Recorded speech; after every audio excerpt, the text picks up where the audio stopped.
มาส่งค่ามาส่งน้องๆเขาต้องมาต้องเซ็งค่ะเนาะค่ะอันนี้เป็นวันดีในเดือน6อิงเกรดค่ะเนาะตั้งแต่วันที่1ถึงวันที่30นะน้องนะ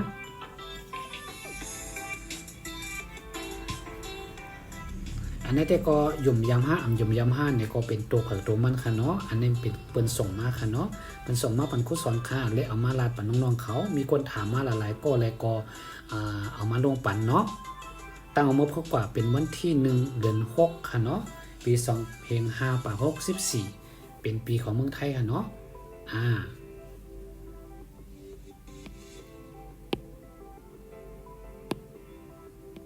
วันดีในเดือน6ตั้งเอามาพบกว่าค่ะเนาะ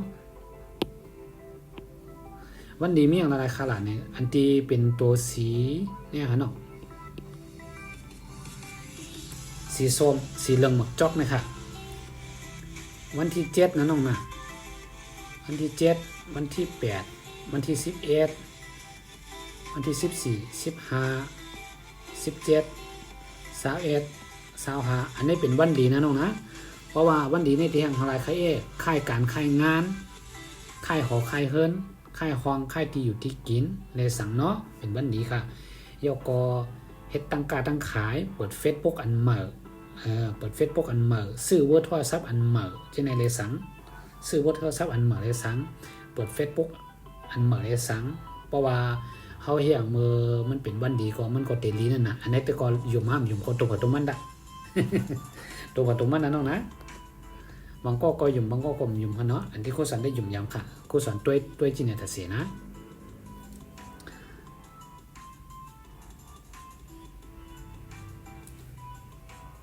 เอาค่ะน้องๆเขาต้องมาตั้งเส้นค่ะ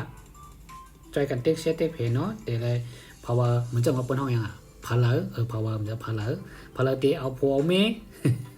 พาเลตีเอาผัวเอาเมก็แต่เลยตัวมือตัววันดีๆค่ะเนาะตัวมือตัววันติดหนังเขาเต็มเลยเปียดกันในนั่นน่ะ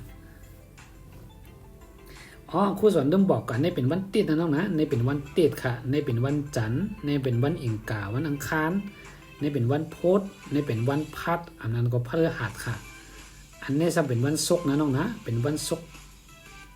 อันนี้เป็นวันเสาร์ค่ะเป็นวันเสาร์วันสันเน่นะ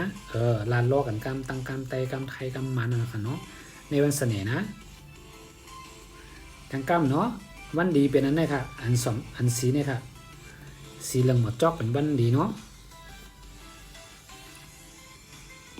นะคะวันดีค่ะ